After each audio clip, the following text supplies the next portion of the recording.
frères et sœurs, bonjour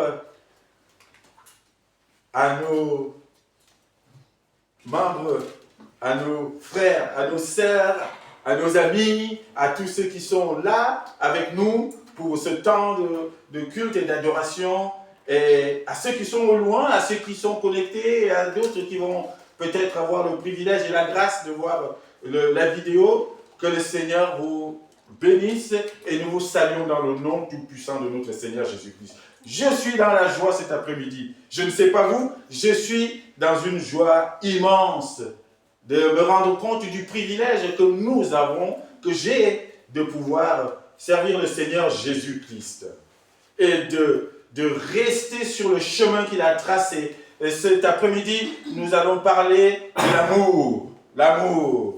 Jésus-Christ a un message pour nous. Et c'est une grâce, un privilège de savoir que Dieu nous parle encore. Il communique encore avec nous. Profitons-en, parce qu'il y a un moment, le dernier jour, il y aura un jour, il va couper.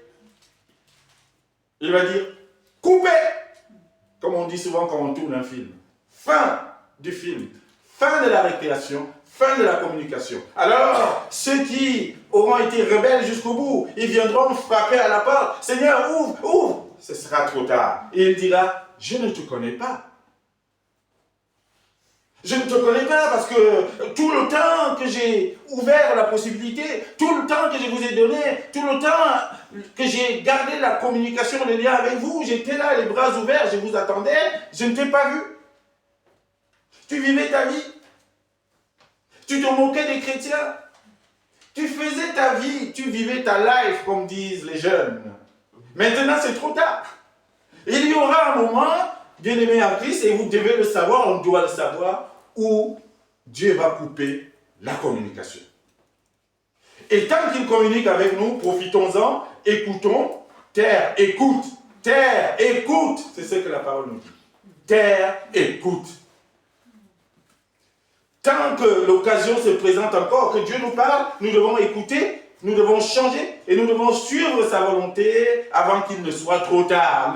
La fin approche. Et on ne cesse pas de le dire. Et je remercie mon frère Yannick tout à l'heure dans la prière, il a dit la fin approche. Et il faut maintenant se dépêcher à venir entendre ce message, à venir entendre ce que Dieu a à nous dire. Et cet après-midi, Christ écrit une lettre à son Église. Jésus-Christ lui-même écrit une lettre à son Église. Christ l'époux écrit à son épouse l'Église. Christ l'époux est écrit à toi au-delà de l'Église, à chacun de nous individuellement. C'est une lettre qui s'adresse à chacun de nous individuellement. Cette lettre. Aujourd'hui, quand on a un amoureux ou une amoureuse, souvent, on s'écrit des textos, on s'envoie des mails. Et ça se fait moins souvent maintenant, s'écrit des lettres comme nos parents faisaient à l'époque. On écrit une lettre, on va à la poste, on met le thème, on envoie à son épouse ou à son époux. Mais c'était mignon, c'est comme ça, c'était des preuves d'amour. C'est ça. Et quand Jésus-Christ nous écrit, quand Dieu nous écrit, pour moi, c'est une grande preuve d'amour. Profitons-en et précipitons-nous à la poste pour récupérer ces courriers et l'ouvrir. C'est ça le message.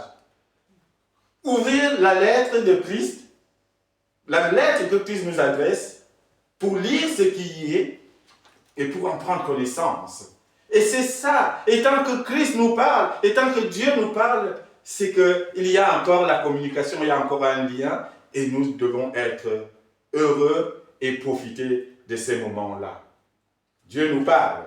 Alors ce matin, la parole, nous allons la lire dans Apocalypse, le dernier livre de la Bible, Apocalypse au chapitre 2. C'est une série de lettres que Jésus-Christ, à travers la bouche de Jean, va écrire, va adresser à ces églises, les églises d'Asie mineure, aux 7 églises. Mais en fait, le chiffre 7 est symbolique ici. Ça veut dire la totalité des églises, en fait, l'église universelle. En fait, chacun de nous. Au-delà même des églises, ces lettres s'adressent individuellement à chacun de nous et elles doivent nous parler.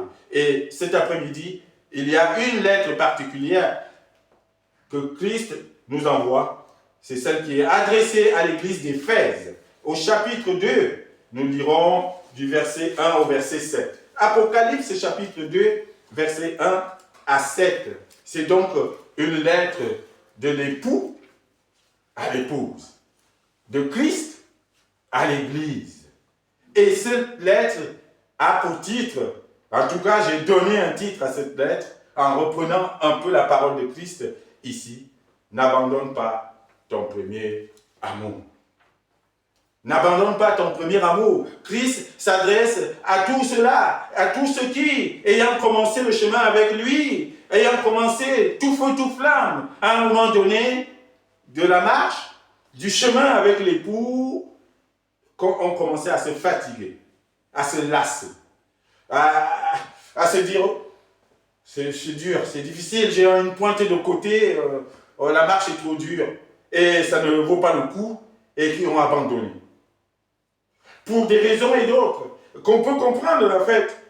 Beaucoup ont abandonné parce qu'ils ont été dans une église, alors ils ont été critiqués, on a murmuré contre eux, on leur a pointé du doigt, on a dit que ce qu'ils font n'est pas bien, alors ils sont sortis de l'église, et au lieu de continuer à Christ, ils ont abandonné, ils ont retourné au quartier, et ils ont recommencé leur vie d'avant, ils sont retombés dans le monde.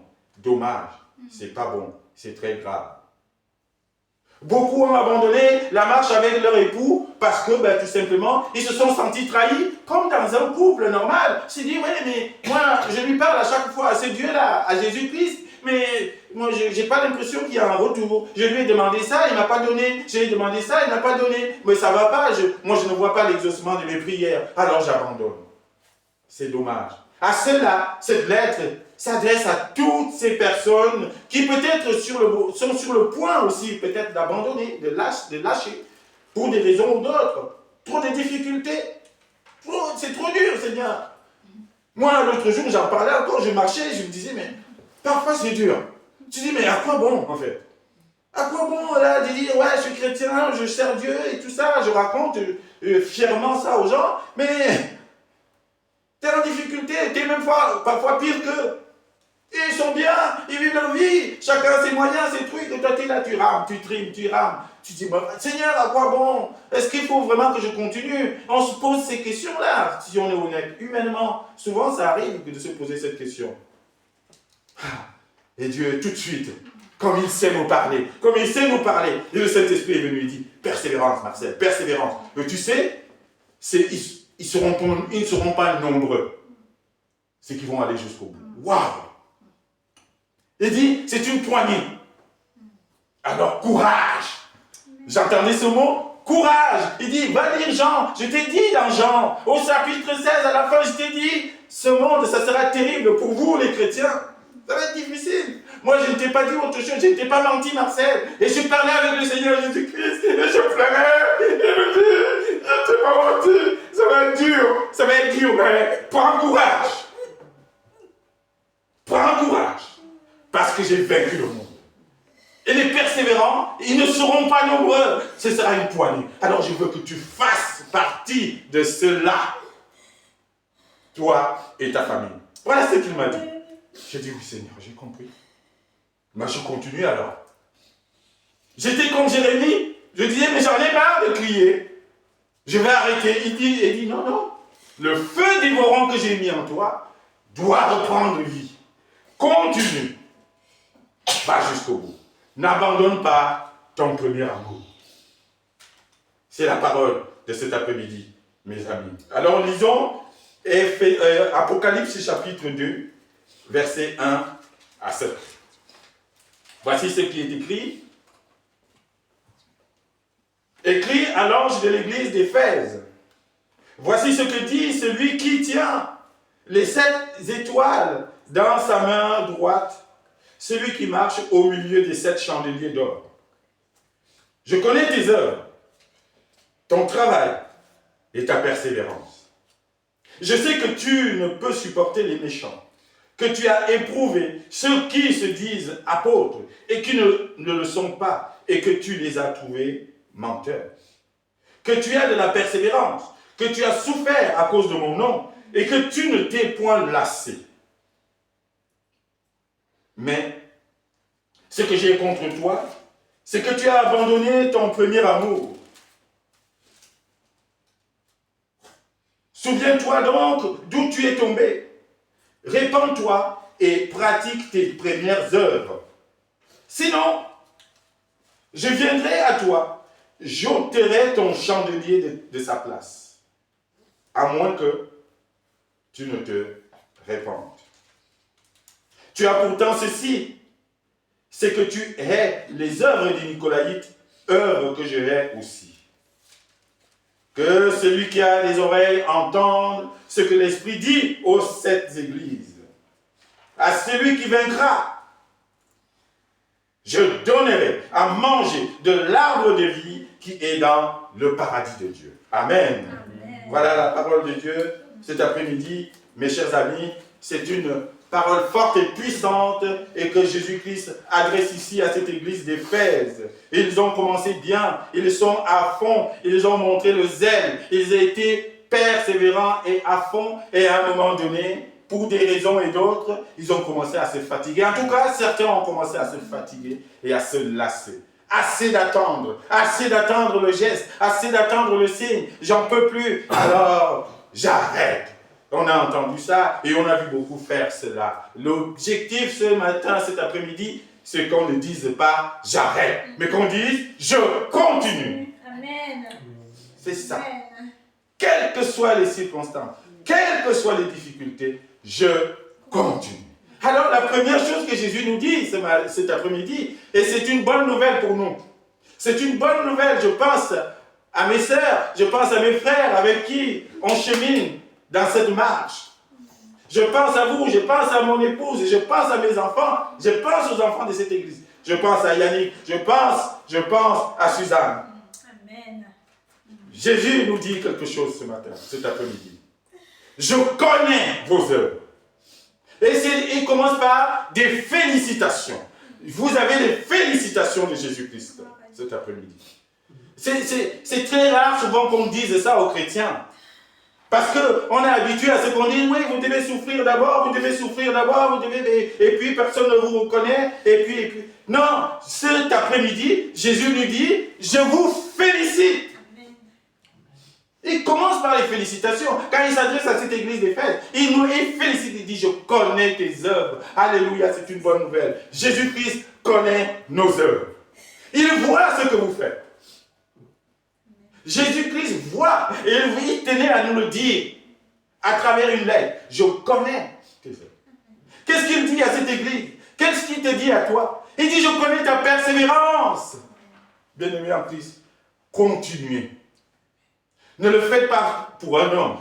Ne le faites pas pour une femme. Ne le faites pas pour... Faites-le pour Jésus-Christ. C'est lui qui est mort pour vous. Ce n'est pas Marcel, non, c'est Christ qui est mort pour vous. Et quand il présente ses mains, moi j'ai regardé mes mains hier, je vous ai dit, j'ai dit, mais il n'y a pas de cicatrice, il n'y a rien. J'ai vérifié là, il n'y a rien. De temps en temps, j'ai mal au côté, mais c'est rien. Et je regarde la cuisse, il dit, regarde, c'est moi qui ai les mains percées, c'est moi qui suis allé jusqu'à la croix. Et si les gens viennent chez toi, ils ne viennent pas chez toi, ils ne viennent pas chez Marcel, ils viennent chez Christ, ils viennent voir Christ, ils viennent pour celui qui a les mains percées. Marcel n'est pas allé à la croix, je n'aurais pas été capable. Donc quand vous venez pour Christ. Et c'est lui, seul, qui nous pousse à devenir et à rester persévérant. Quand je pense à ses mains percées, je dis, je continuerai, parce que lui, il a été jusqu'au bout. Il aurait pu s'arrêter, il aurait dit non, la croix c'est trop dur. Cette mort-là, d'ailleurs, il a prié 3 fois. À Gethsemane, il est là, il dit, c'est éternel, s'il était encore possible de repousser l'échéance. Parce qu'il voyait la mort terrible arriver. Si c'est possible, quand que tu repousses l'échéance, et après, il se reprenait et dit, non pas ma volonté, mais la tienne. Et il a été jusqu'au bout. Et Jésus te demande aussi d'aller maintenant jusqu'au bout. Ça n'a pas été facile. Et il sait que ça ne sera pas facile. Mais va jusqu'au bout. Il connaît tes œuvres. Il connaît ta détermination. Il connaît tes souffrances pour lui. Il dit, je sais que vous avez souffert pour moi. Et je sais même que vous souffrez pour moi.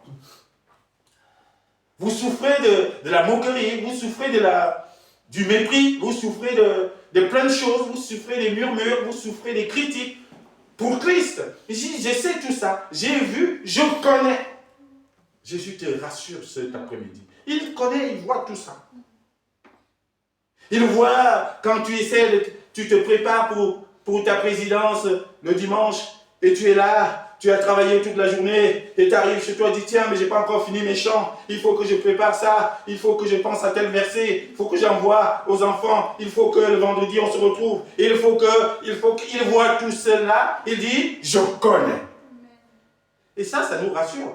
Parce que souvent, dans les églises, on fait des choses. Personne ne voit. Personne ne reconnaît. Au contraire, ils sont les premiers à critiquer. Ils ne font rien, mais dès que tu essaies de faire, on dit c'est mal fait. Oh, c'est pas bien. Et machin. Et tout ça pour décourager. Et personne ne voit. Je connais des gens, le dimanche matin, alors que tout le monde dormait, ils se lèvent à 6 heures. 6 heures pour aller nettoyer l'église. Personne ne voit. Et puis il remet tout en place. Les chaises, les trucs. Il finit de nettoyer. Il passe la serpillère. Il remet tout en place. Toute l'église arrive à 10 heures. C'est nickel, c'est propre. Et on ne sait pas qui a préparé tout ça. Et la petite dame était toujours assise de coin là-bas. Il ne disait rien. C'est elle qui est venue faire à 6 heures du matin. Personne ne voyait. Mais à cette dame, j'ai dit aujourd'hui, Jésus te voyait. Et il voit. Et il connaît tes œuvres. Et il sait que c'est bien. Et il te félicite. Et c'est vraiment pour tous ceux qui ont tendance à vouloir se décourager en se disant, à quoi bon? Mais je n'ai pas de retour. Au contraire, on me critique. Jésus te dit, je connais tes œuvres. Verset 2, ton travail.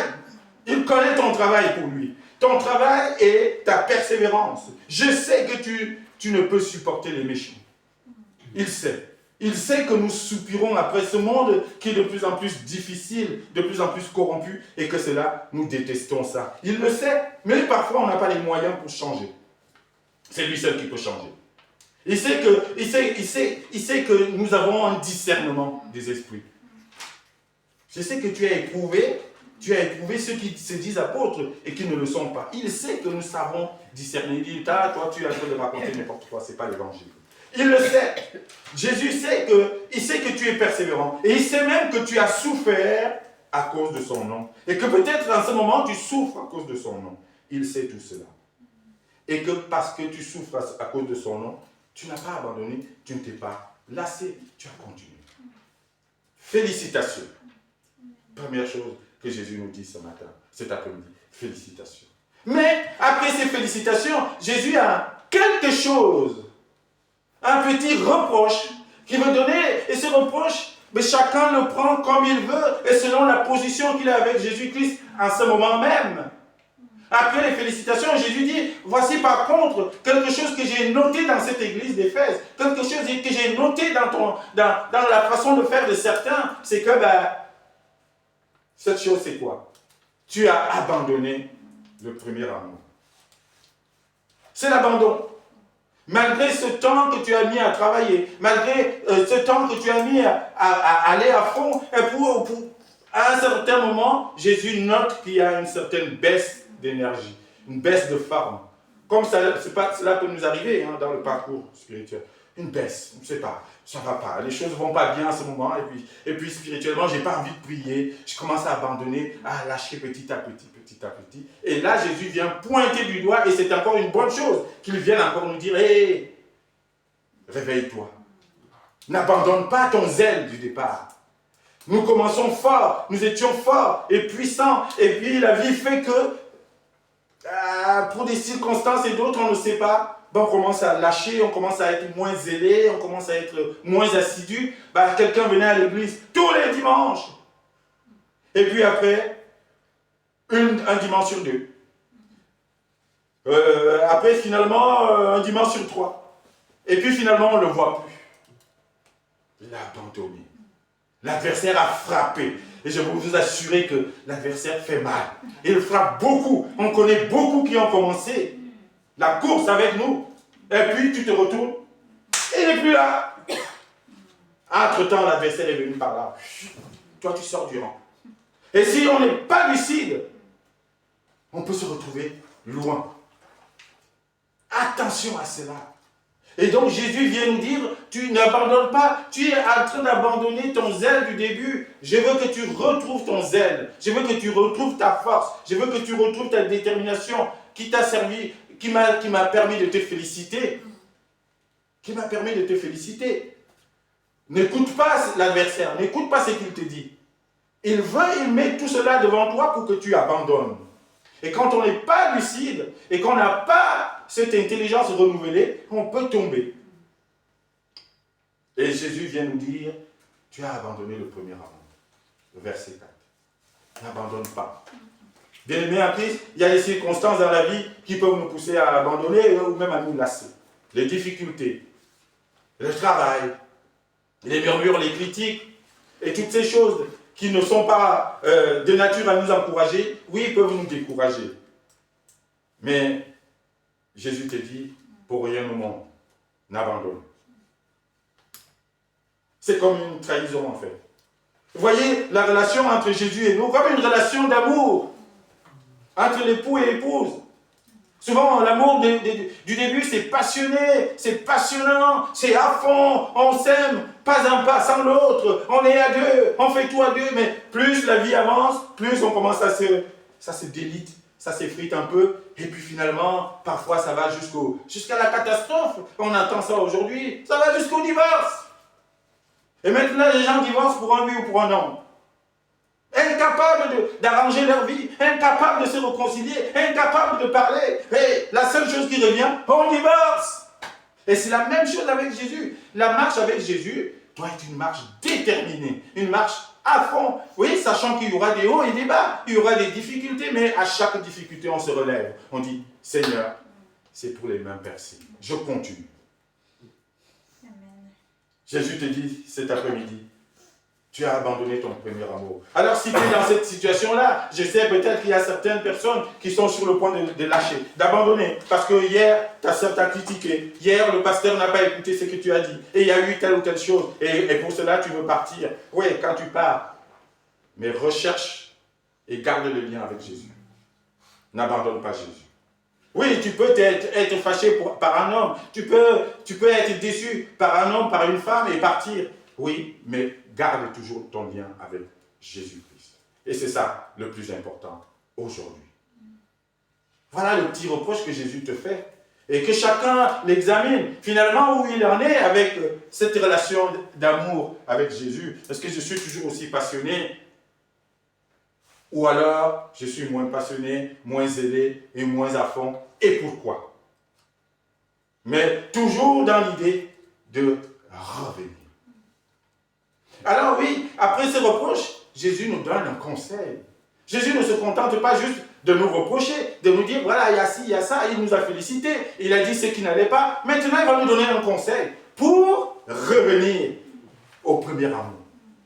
Il ne se contente pas de dire, tu as mal fait. Il te dit juste, ok, il y a quelque chose qui commence à clocher, mais voici ce que j'attends de toi. Voici ce que tu dois faire. Quelques conseils que Jésus nous donne, et il nous les donne en 3 éléments ici. La première chose que Jésus dit, il dit, souviens-toi. Premier conseil, souviens-toi d'où tu es tombé. C'est la première chose. Pourquoi la baisse de forme? Pourquoi la passion a baissé? Pourquoi la flamme est en train de s'amenuiser? Et à quel moment ça a commencé? Qu'est-ce qui a été à l'origine de cela? Souviens-toi d'où tu es tombé. C'est la première réflexion qu'on doit faire. Je me rends compte que je ne prie plus assez ou je ne lis plus assez la parole de Dieu. Mais pourquoi? Ah, peut-être l'intensité au travail. Là, c'est... Wow. À ce moment, je n'ai plus trop le temps parce que là, il faut que je me lève tous les matins pour aller accompagner les enfants à gauche, à droite. Et je n'ai plus le temps de méditer comme j'avais. Je prenais mes 15 minutes de méditation avant de sortir. Je ne le fais plus. Alors attends. Maintenant, je sais que ça vient de là. Mais comment je veux me réorganiser maintenant? Voilà, je trouve la stratégie, une stratégie nouvelle pour revenir à ma lecture biblique. Ouais, Seigneur, il y a un nouvel élément qui est arrivé dans ma vie qui a perturbé mes méditations, mais voici comment je veux me réorganiser. Souviens-toi d'où tu es tombé.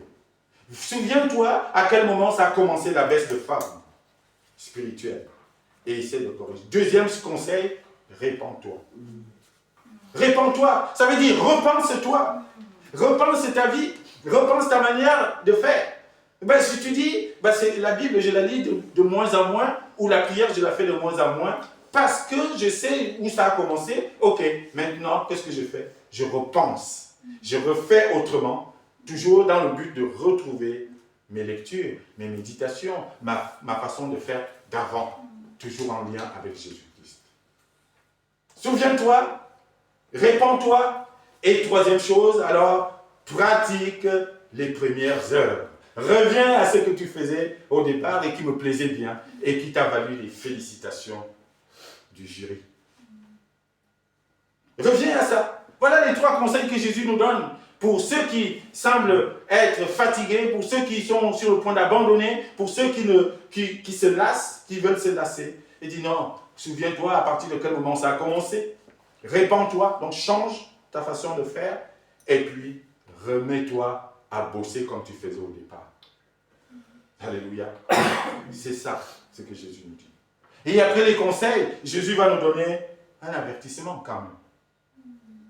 Un avertissement quand même. Et ça aussi, il faut qu'on l'entende, l'avertissement. Il dit, si donc tu ne changes pas, si donc tu ne te répands pas, si donc tu n'arrives pas à réorganiser les choses pour revenir à tes premières œuvres, alors sache une chose, il y a des conséquences à la non-repentance. Il y a des conséquences. Et ça, le monde ne veut pas souvent l'entendre. On aime bien quand on nous dit, il y aura la récompense. Mais il faut aussi entendre qu'il y a des conséquences qui peuvent être dramatiques si on ne veut pas faire ce que Dieu demande. Il dit, si tu ne te répands pas, alors le risque c'est quoi? Je viendrai à toi, j'enlèverai ma lumière. Ah, c'est grave ça. Jésus qui vient enlever son chandelier. Vous savez, ce support-là sur lequel on mettait la bougie, on allumait, et c'est ça qui permettait de tenir la lumière allumée tout le temps. Dans le temple de Jérusalem, il y en avait comme ça 7. Il dit, bon, bah, si tu ne changes pas, je viens. Et le chandelier, c'était le symbole de la présence de Christ. Le symbole de sa présence, la présence de Dieu au milieu. Et il dit, si tu ne le fais pas, alors, bah, je me retirerai, en fait, en quelque sorte. Et il n'y a rien de plus difficile et de plus dur que de se retrouver sans lumière. Sans lumière. C'est les ténèbres. Alors, je n'aimerais pas, moi, retourner dans les ténèbres. Donc, autant entretenir le chandelier. Autant, donc, ranimer la flamme. Rallume ta flamme du début.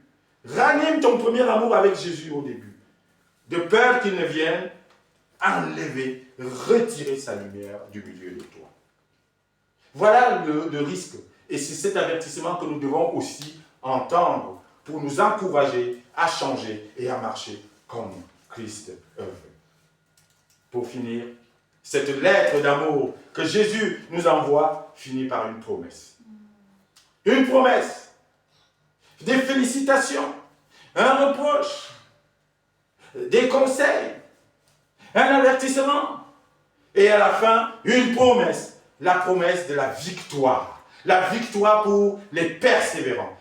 Bien-aimés en Christ, cet après-midi, retenez une chose, la persévérance produit la victoire.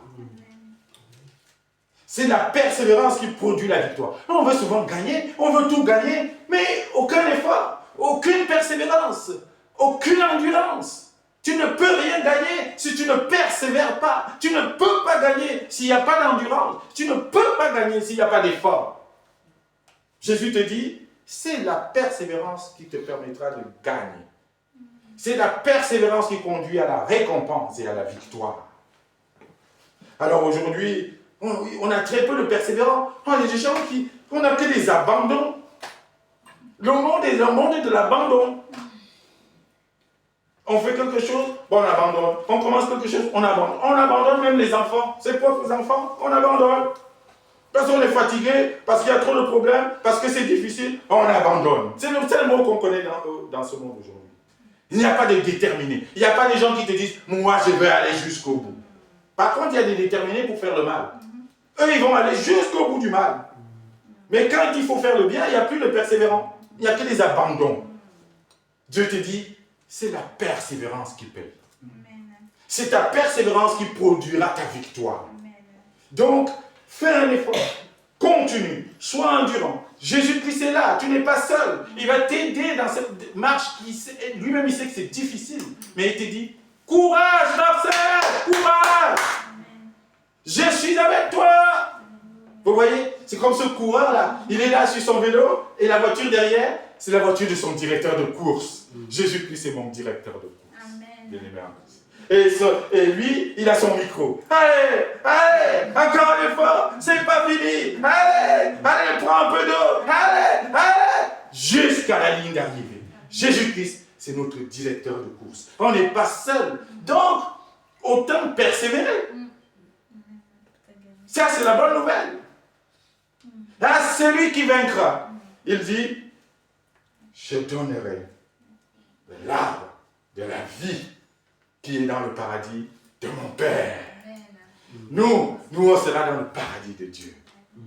Parce qu'on aura persévéré. Alors j'ai peur. J'ai peur que les persévérances soient très peu. J'ai peur qu'il y ait beaucoup d'abandon et que les persévérances soient très peu.